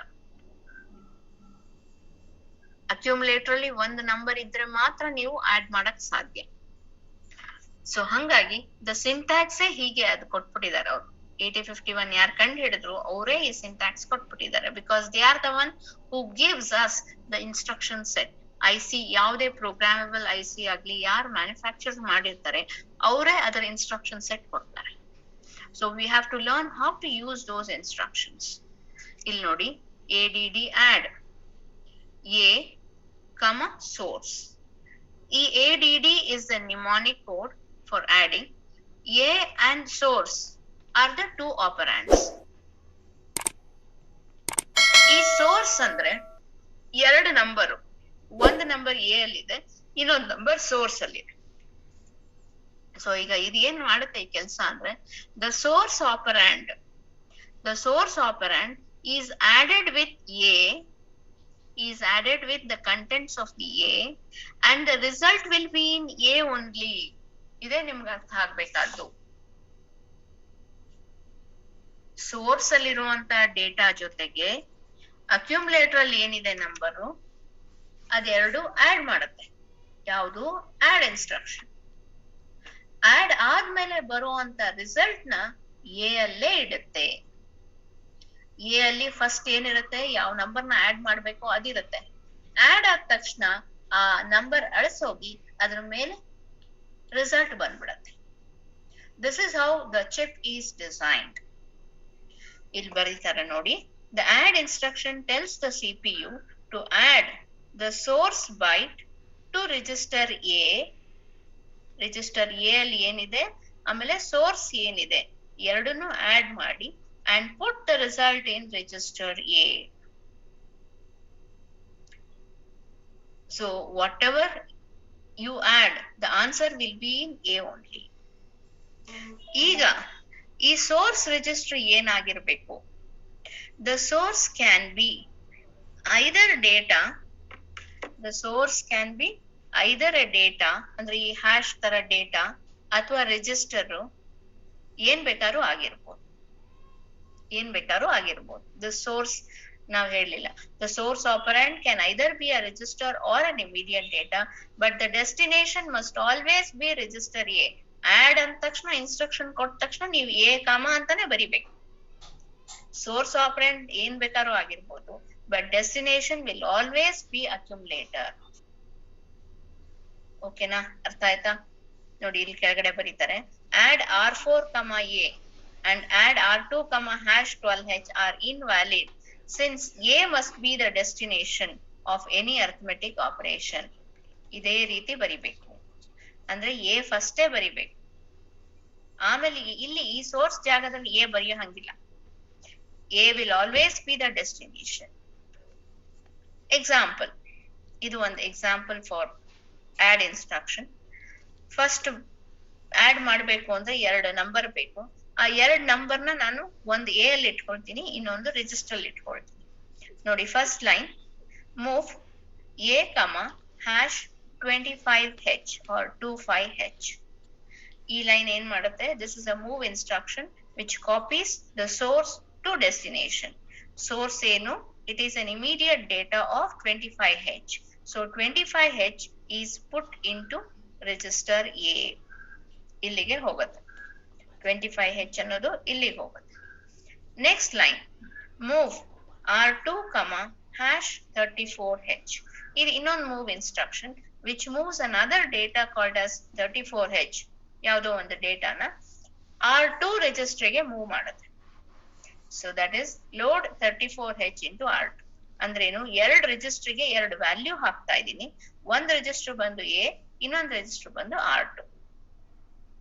ಈಗ ನಾನು 25 ಮತ್ತು 34 ನ add ಮಾಡ್ಬೇಕಾಗಿರೋದ್ರಿಂದ I will be writing an instruction add. ಯಾವಾಗ first ಏನೇ ಬರಿಬೇಕು, A, R2. Add A, R2. ಏನಪ್ಪಾ ಇದ್ರ comment? Add R2 to accumulator. ಈ A ಮತ್ತೆ R2 ಆಡ್ ಆದ್ಮೇಲೆ, ದಟ್ ಈಸ್ 25 + 34 ಆಡ್ ಆದ್ಮೇಲೆ 5 + 4 9 ಬರುತ್ತೆ, 3 to 5 ಬರುತ್ತೆ, ಅಂದ್ರೆ 59H ಬರುತ್ತೆ. ಆ 59H ಬಂದು ಎ ಅಲ್ಲೇ ಸ್ಟೋರ್ ಆಗಿರುತ್ತೆ. The answer will be in the accumulator. ಇದನ್ನ ಮರಿಬಾರ್ದು. ನೋಡಿ ಈ ಇಕ್ವೇಶನ್ ನೋಡಿ, A is equal to A plus R2. ಇಲ್ಲಿ ಎ ಅಲ್ಲಿ ಏನಿರುತ್ತೆ? 25 + 34 ಇದೆರಡು ಆಡ್ ಆದ್ಮೇಲೆ 59 ಆಗುತ್ತೆ. 59 will come to A. So after this instruction, the accumulator will have 59H. ಇದು ಒಂದ್ ರೀತಿ ಆಡ್ ಮಾಡೋದು. ಅಂದ್ರೆ you can add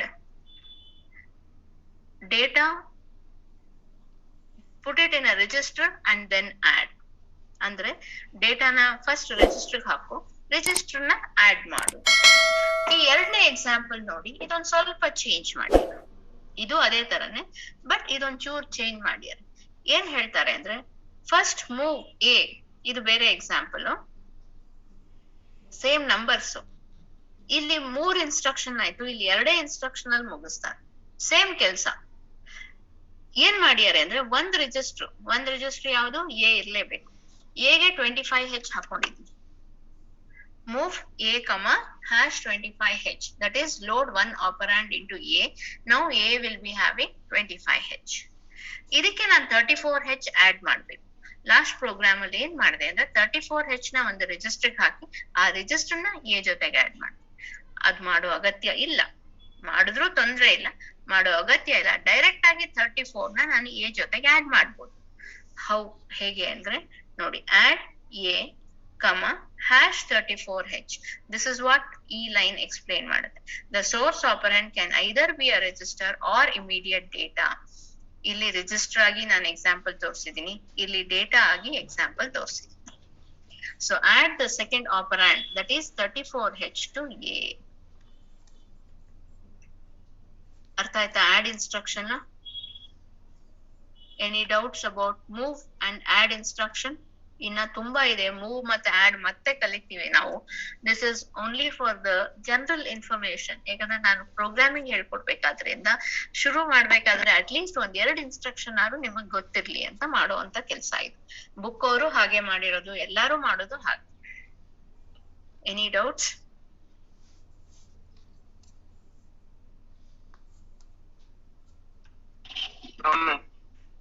ಆಯ್ತಾ?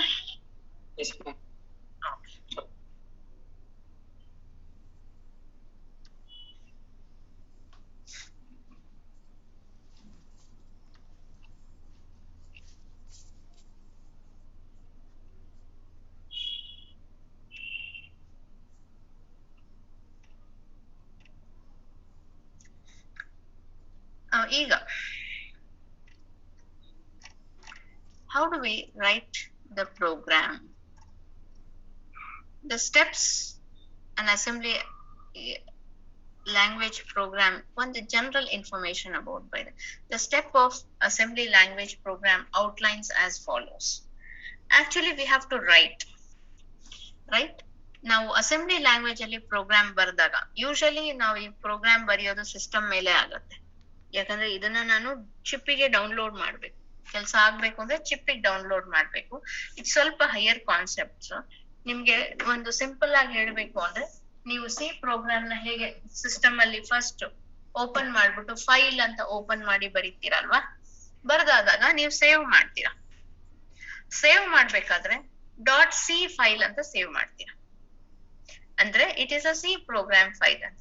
ಆ ಸಿ ಪ್ರೋಗ್ರಾಮ್ ಫೈಲ್ ಎಕ್ಸಿಕ್ಯೂಟ್ ಆಗಲ್ಲ, ಅದನ್ನ ನೀವು ಕಂಪೈಲ್ ಅಥವಾ ಲಿಂಕ್ ಮಾಡ್ತೀರಾ ಅಥವಾ ರನ್ ಮಾಡ್ತೀರಾ. ರನ್ ಮಾಡಿದಾಗ ಏನಾಗತ್ತೆ, ಆ .c ಹೋಗಿ .exe ಫೈಲ್ ಆಗತ್ತೆ. ಅಂದ್ರೆ .executable ಫೈಲ್ ಆಗತ್ತೆ. ಓನ್ಲಿ ಎಕ್ಸಿಕ್ಯೂಟ್ ಆಗತ್ತೆ ಅಂದ್ರೆ .c ಫೈಲ್ .exe ಫೈಲ್ ಆಗಿದೆ ಅಂದ್ರೆ ಅರ್ಥ ಏನು? ಸಿ ಅಲ್ಲಿ ಏನಿರುತ್ತೆ, ಎಲ್ಲ ಇಂಗ್ಲಿಷ್ ಲೈಕ್ ವರ್ಡ್ಸ್ ಇರುತ್ತೆ. ಸೊ ಆ ಇಂಗ್ಲಿಷ್ ವರ್ಡ್ಸ್ ನೆಲ್ಲ ಝೀರೋಸ್ ಅಂಡ್ ಒನ್ಸ್ ಗೆ ಕನ್ವರ್ಟ್ ಮಾಡಿರುತ್ತೆ. ಯಾವುದು? ಕಂಪೈಲರ್ ಅಂದ್ರೆ ಟ್ರಾನ್ಸ್ಲೇಟರ್. ಅದೇ ತರ ಇಲ್ಲೂ ಅಷ್ಟೇ, ಅಸೆಂಬ್ಲಿ ಲ್ಯಾಂಗ್ವೇಜ್ ಪ್ರೋಗ್ರಾಮ್ ಅಲ್ಲೂ ಅಷ್ಟೇ, ನಾವು ಒಂದ್ ಕಡೆ ಬರಿತೀವಿ. ಅಂದ್ರೆ ಏನು? ಅಸೆಂಬ್ಲಿ ಲ್ಯಾಂಗ್ವೇಜ್ ಅಲ್ಲಿ ಪ್ರೋಗ್ರಾಮ್ ಬರಿತೀವಿ, ಅದು .asm ಫೈಲ್. .asm ಅಂದ್ರೆ ಅಸೆಂಬ್ಲಿ ಲ್ಯಾಂಗ್ವೇಜ್ ಫೈಲ್ ಅಂತ ಇರುತ್ತೆ. ಅದನ್ನ ಸೋರ್ಸ್ ಫೈಲ್ ಅಂತಾನು ಕೆಲವು ಐಸಿಲಿ .src ಫೈಲ್ ಅಂತಾನು ಬರುತ್ತೆ. ಇದು ಎಕ್ಸಿಕ್ಯೂಟ್ ಆಗಲ್ಲ. ಇದನ್ನ ನೀವು ರನ್ ಮಾಡ್ಬೇಕು ಅಂದ್ರೆ ನೀವು ಅಸೆಂಬ್ಲರ್ ಕೊಡ್ಬೇಕು. ಅಲ್ಲಿ ಕಂಪೈಲರ್ ಅಂತ ಏನ್ ಹೇಳಿದೆ ಟ್ರಾನ್ಸ್ಲೇಟರ್, ಇಲ್ಲಿ assembler. Assembler is a translator which converts the assembly language program to machine language program. Machine language ಅಂದ್ರೆ ಝೀರೋಸ್ ಅಂಡ್ ಒನ್ಸ್ ಅಲ್ಲಿ. ಝೀರೋಸ್ ಅಂಡ್ ಒನ್ಸ್ ಅಲ್ಲಿ ಇದ್ರೆ ಮಾತ್ರ .exe ಫೈಲ್ ಅದು.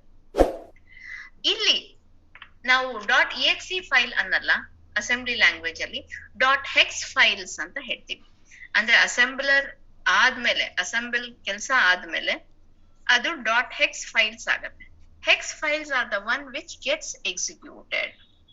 ಸೊ ಫಸ್ಟ್ ಪ್ರೋಗ್ರಾಮ್ ನ ಏನ್ ಮಾಡ್ತೀವಿ, ಅದನ್ನ ಒಂದು ಎಡಿಟರ್ ಅಲ್ಲಿ ಬರಿತೀವಿ. We will save it as .asm file. Then we run it. When we run it, it becomes .hex file. Sorry, the ASM source file consists of program code from step 1. The assembler converts these instructions into machine code. The assembler will have an object file, obj ಅಂತ ಆಗುತ್ತೆ. ಇದು ಯಾವುದು? ಇದು next linker. ಇದಾದ್ಮೇಲೆ it converts to a hex file. The program comes with all 8051 converts. .hex file ಆದ್ಮೇಲೆ it is the executable file. ಈ hex file ನೇ ನಾವು ರಾಮ್ ಗೆ ಬರ್ನ್ ಮಾಡೋದು. ರಾಮ್ ಅಂದ್ರೆ ಆಕ್ಚುಲ್ ಆಗಿ ನಾವು ಒಂದು 8051 ನ ಡಿಸೈನ್ ಮಾಡಿ ಒಂದು ಪ್ರೋಗ್ರಾಮ್ ಮಾಡ್ಬೇಕು ಒಂದು ಚಿಪ್ ಗೆ ಅಂದಾಗ ಹೊರಗಡೆ ಪ್ರೋಗ್ರಾಮ್ ಬರಿತೀವಿ, ಅದನ್ನ ಕನ್ವರ್ಟ್ ಮಾಡ್ತೀವಿ ಹೆಕ್ಸ್ ಫೈಲ್ ಗೆ, ಅಂದ್ರೆ ಎಕ್ಸಿಕ್ಯೂಟಬಲ್ ಫಾರ್ಮ್ ಗೆ ಕನ್ವರ್ಟ್ ಮಾಡಿ ಆಮೇಲೆ ಅದನ್ನ ಐಸಿದು ರಾಮ್ ಒಳಗಡೆ ಬರ್ನ್ ಮಾಡ್ತೀವಿ ಅಂದ್ರೆ ಟ್ರಾನ್ಸ್ಫರ್ ಮಾಡ್ತೀವಿ ಅಂತ. ಆಮೇಲೆ ಅದು ರನ್ ಆಗ್ತಾ ಹೋಗುತ್ತೆ. Is it clear? This is how editor program. ಅದನ್ನ ಅಸೆಂಬ್ಲಿ ಕೊಡ್ತೀವಿ, ಆಮೇಲೆ ಲಿಂಕರ್ ಕೊಡ್ತೀವಿ, ಕೊನೆಯಲ್ಲಿ ಮೈ ಫೈಲ್ ಹೆಕ್ಸ್ ಫೈಲ್ ಆಗುತ್ತೆ. ಈ ಹೆಕ್ಸ್ ಫೈಲ್ ನ ನಾವು ಚಿಪ್ಪಿಗೆ ಲೋಡ್ ಮಾಡೋದು. ನೆಕ್ಸ್ಟ್, ಇಷ್ಟ ಅರ್ಥ ಆಯ್ತಾ? ಪ್ರೋಗ್ರಾಮ್ ಹೇಗ್ ಬರೀತೀವಿ, ಎಲ್ಲೇ ಬರೀತೀವಿ, ಅದನ್ನ ಕನ್ವರ್ಟ್ ಮಾಡಿ ಹೆಕ್ಸ್ ಫೈಲ್ಗೆ ಕನ್ವರ್ಟ್ ಮಾಡಿ, ಆಮೇಲೆ ಹೆಕ್ಸ್ ಫೈಲ್ ಅಂದ್ರೆ zeros and ones ಅಲ್ಲಿ ಇರುತ್ತೆ, hexadecimal ಅಲ್ಲಿ ಇರುತ್ತೆ. hexadecimal is nothing but ones and zeros. So we have learned two instructions, move and add. We have studied what an instruction is, what mnemonics is, what opcode is. Mnemonics, opcode ಎರಡು ಒಂದೇ ಅರ್ಥ ಬರುತ್ತೆ. ಆಪರಾಂಡ್ಸ್ ಅಂದ್ರೆ ಏನು ಅಂತ ಕಲಿತ್ವಿ, comment ಏನು ಅಂತ ಕಲಿತ್ವಿ, label ಏನು ಅಂತ ಕಲಿತ್ವಿ. ಆಮೇಲೆ what is an assembly language program ಅಂತ ಕಲಿತ್ವಿ. Assembly language program is nothing but a program which consists of a number of assembly language lines, instruction lines. ಒಂದು 4-5 ಇನ್ಸ್ಟ್ರಕ್ಷನ್ಸ್ ಲೈನ್ಸ್ ಸೇರಿದಾಗ ಒಂದು ಪ್ರೋಗ್ರಾಮ್ ತರ ಆಗುತ್ತೆ. ಈಗ ಇದನ್ನ ನಾನು ರಾಮ್ ಅಲ್ಲಿ ಇಡ್ತೀನಿ. ರಾಮ್ ಯಾವ ರಾಮು? 8051 ರಾಮ್ ಅಲ್ಲಿ ಇಡ್ತೀನಿ ಎಕ್ಸಿಕ್ಯೂಟ್ ಆಗುತ್ತೆ. Ram also has address. Ram ನನ್ನ ಹತ್ರ ಇರೋದು 4K Ram. 4K Ram. Okay, ಆ 4K ರಾಮ್ ಹೇಗಿರತ್ತೆ ನೋಡಿ.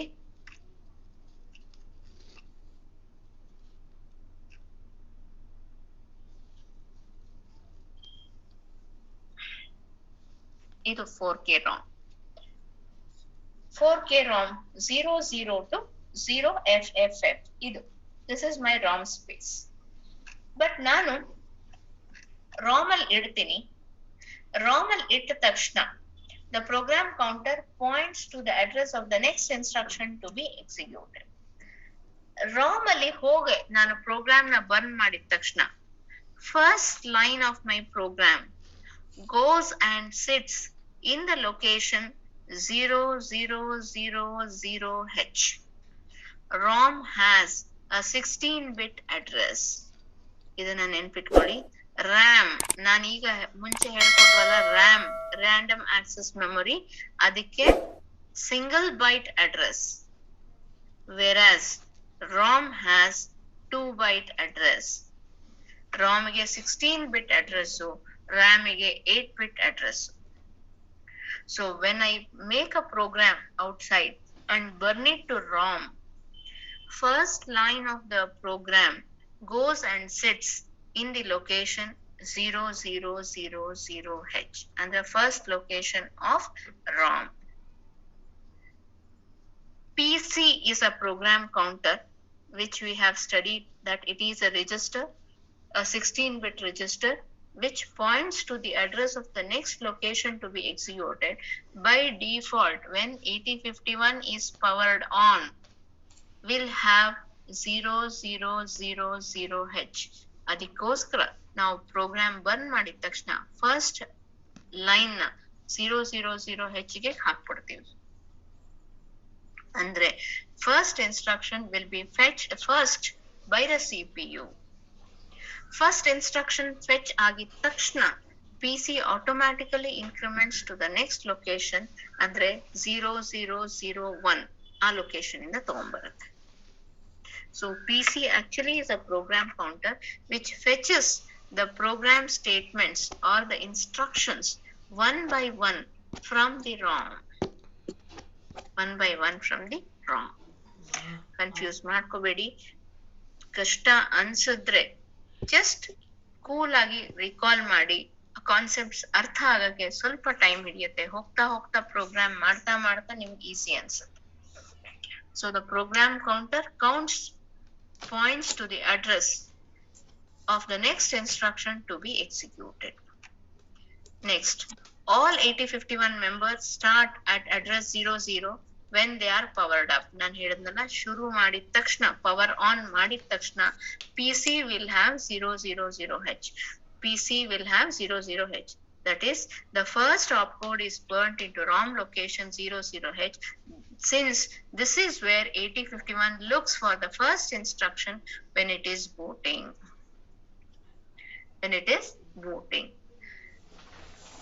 ನಿಮ್ಗೆ ಇವಾಗ ಡೌಟ್ ಬರ್ಬೋದು, ಯಾವಾಗೂ ನಾನು ಬರ್ನ್ ಮಾಡಿದಾಗ, ರಾಮಿಗೆ ಪ್ರೋಗ್ರಾಮ್ ಬರ್ನ್ ಮಾಡಿದಾಗ 00ಗೆ ಹಾಕ್ಬೇಕಪ್ಪ, ಬೇರೆ ಕಡೆಗೆ ಹಾಕ್ಬೋದಾ? ಖಂಡಿತ ಹಾಕ್ಬೋದು. that provision is there. we have what is called as program statement ಅಥವಾ ಒಂದು directive ಅಂತ ಇದೆ, which is called as ORG. ಇದೆ. I'll teach you about what is this ORG. ನೀವು ಎಲ್ಲಿ ಬೇಕಾದ್ರೂ ಪ್ರೋಗ್ರಾಮ್ ಇಡ್ಬೋದು. ORG ಅಲ್ಲಿಂದ ಕೊಡ್ಬೋದು. ORG stands for origin. ORG stands for origin. ಎಲ್ಲಿಂದ ಶುರು ಆಗುತ್ತೆ. We can achieve this by ORG statement in the source program.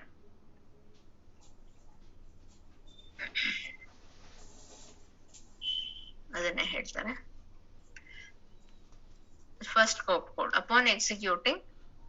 ಈಗ ಅವರು ಈ ಎಕ್ಸಾಂಪಲ್ ಹೇಳಿದ್ದಾರೆ, ಈ ಎಕ್ಸಾಂಪಲ್ ಗೆ ಕೋಡ್ ಹೇಳಿದ್ದಾರೆ, ಬಟ್ ನಮ್ಗೆ ಅಷ್ಟೊಂದು ಬೇಡ. ನಾವೀಗ ಸುಮ್ನೆ ತಿಳ್ಕೊಳ್ಳೋಣ. ಫಸ್ಟ್ ಲೊಕೇಶನ್ ಇಂದ ಎಕ್ಸಿಕ್ಯೂಷನ್ ಶುರು ಆಗುತ್ತೆ. ಫಸ್ಟ್ ಲೊಕೇಶನ್ ನಾವು ಚೇಂಜ್ ಮಾಡಬಹುದು. I can have my origin at a different location. Okay, next. ಇಷ್ಟ ಅರ್ಥ ಆಯ್ತಾ? See, this is where your origin comes. Now, actually with these two instructions, we are starting the program. ನಾವು ಬರೆಯುವಂತ program ನ ಇಲ್ಲಿಂದ ಶುರು ಮಾಡ್ತಾ ಇದ್ದೀವಿ. The first line of the program should always be ORG. ORG stands for origin. It is a directive. Directive andre they are not executable statements, but they only indicate the beginning address of the program. That is, ನಾನೀಗ program ನ 00 ಇಂದ ಶುರು ಮಾಡಿದ್ರೆ ಈ ತರ ಬರೀತೀನಿ. ಇಲ್ಲಿ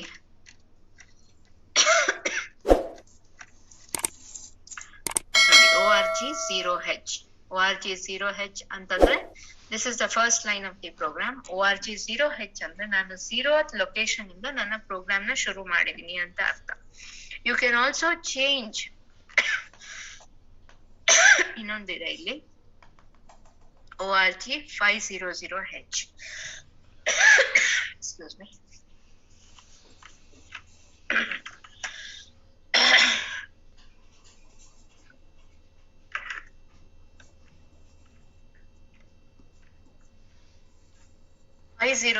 H ಅಂದ್ರೆ ಬೇರೆ ಲೊಕೇಶನ್ ಇಂದ 00 ಇಂದ ಶುರು ಮಾಡ್ತಾ ಇಲ್ಲ, ನಾನು ಸ್ವಲ್ಪ ಗ್ಯಾಪ್ ಬಿಟ್ಟು ಶುರು ಮಾಡ್ತಾ ಇದ್ದೀನಿ ಅಂತ.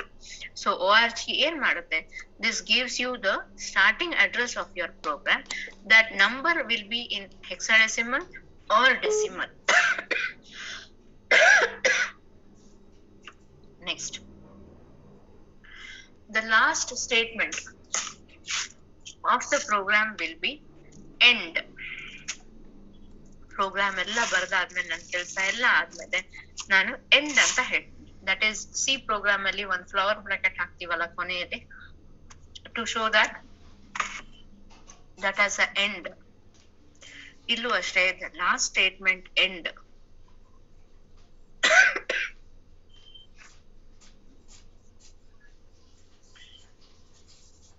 This indicates to the assembler the end of the source file. The end directive is the last line of 8051 program. Mean that in code anything after end is ignored. End ಆದ್ಮೇಲೆ ಏನ್ ಬರೆದ್ರು ಅದು ignore ಆಗುತ್ತೆ.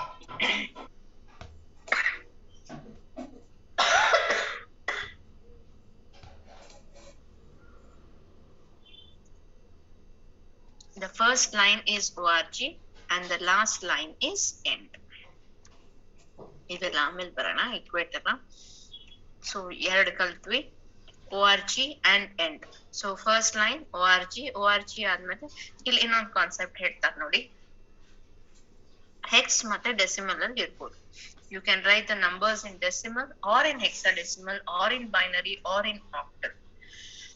ನೀವು hexadecimal ಅಲ್ಲಿ number ಕೊಟ್ರೆ ಯಾವುದೇ number, ಈ ಅಡ್ರೆಸ್ ಅಂತಲ್ಲ ಡೇಟಾನು ಆಗಿರ್ಬೋದು, ಅದ್ರ ಪಕ್ಕ ಹೆಚ್ ಅಂತ ಹಾಕ್ತೀನಿ. ಹೆಚ್ ಅಂತ ಹಾಕಿದಾಗ it indicates that you are writing a hexadecimal number. If you are writing a binary number, you have to end it with 00000 ಅಂತ ಬರೆದು ಬಿ ಅಂತ ಹಾಕ್ಬೇಕು, capital B.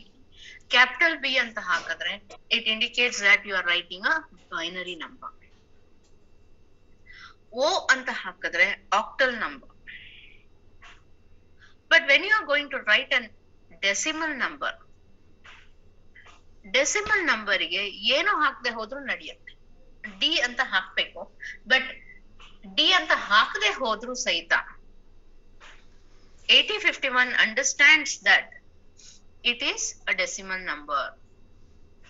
That is, when a number is not followed by any digits like H, B or O, it is understood that it is a decimal number. It is a decimal number. But hexadecimal ಆದ್ರೆ H follow H ಬರೀಲೇಬೇಕು, binary ಆದ್ರೆ B ಬರೀಲೇಬೇಕು, octal ಆದ್ರೆ O ಅಂತ ಬರೀಲೇಬೇಕು. So first line of your program is org and the last line of your line is end. These two are called as assembler directives. They are not the executable statements, but they are directives. Innu ಎರಡು directive ಇದೆ. Actually 8051 data types and directives is one question for 5 marks. ನಾಲ್ಕು directives ಇದೆ, ಒಂದು data type ಇದೆ. Data type ಒಂದೇ, that is 8-bit data. It has only one data type, that is 8-bit data, that is the register.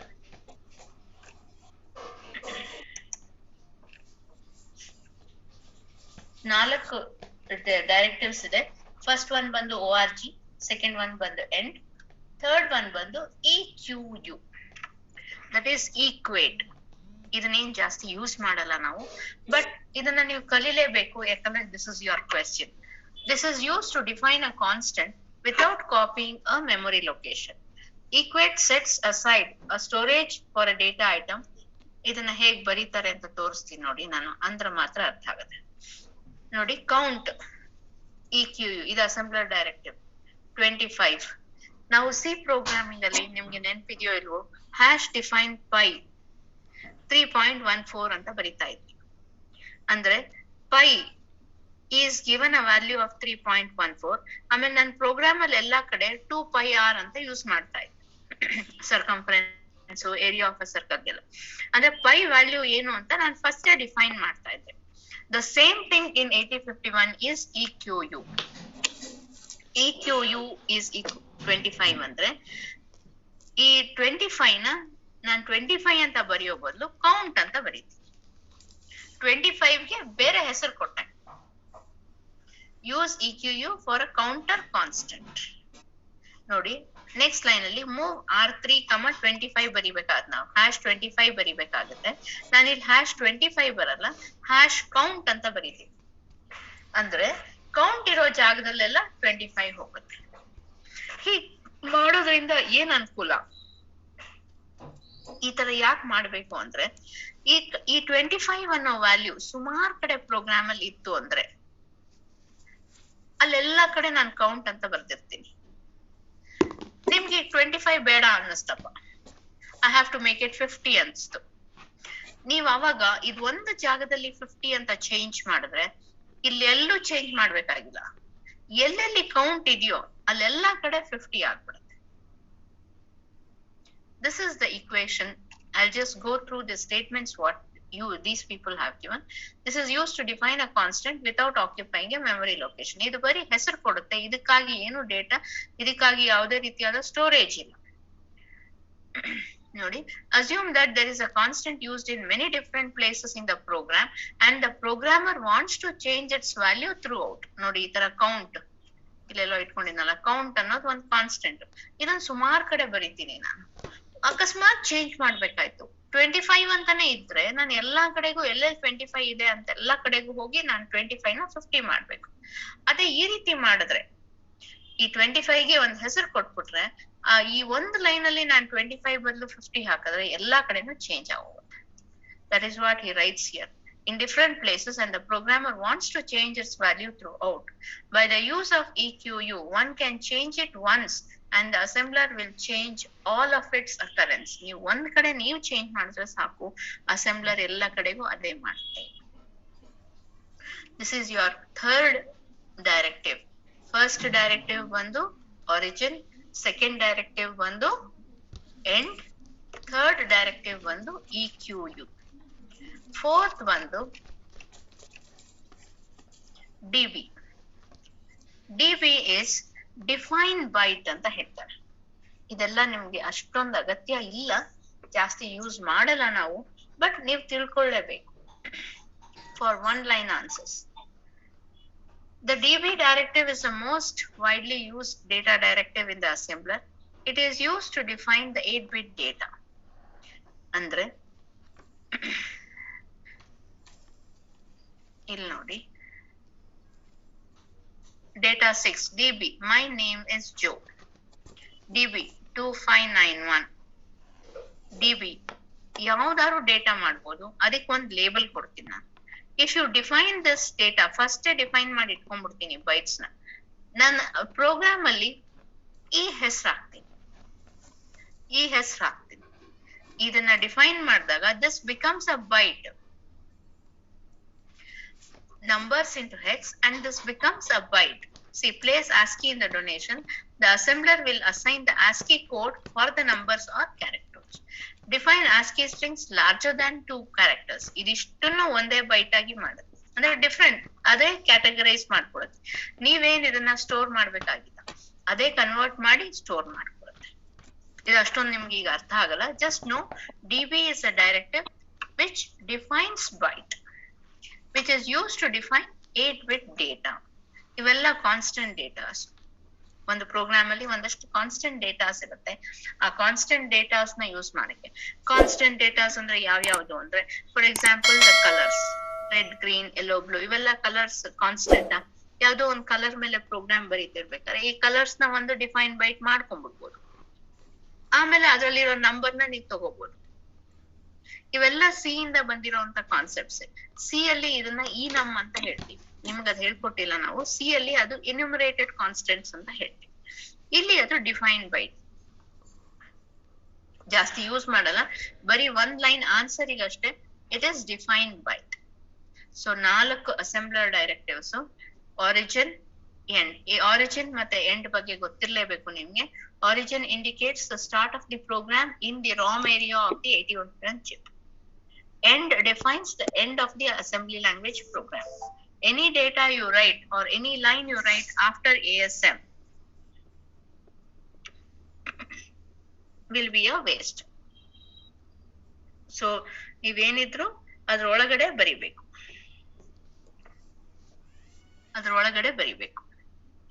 The third is equate, where you are going to equate some constants with a name, so that when you want to change the constants, it is very easy to change by changing its value at one place. Next, idu 4 bandu assembler directives. So I'll just give a flashback of what all we have studied today. We started with PSW register yesterday. After PSW, we studied about memory allocation, that is RAM memory allocation. RAM memory allocation nalli 3 ಭಾಗ: register banks, bit addressable RAM and scratch pad RAM. Register banks ಬಂದು 32 bytes, bit addressable ಬಂದು 16 bytes and 80 bytes ಬಂದು scratch pad. Our register banks, there are 4 register banks, each bank having 8 registers. The 8 registers of the bank are named as R0 to R7. Each has an individual address. You can call these registers or you can access these registers by its name or its by address.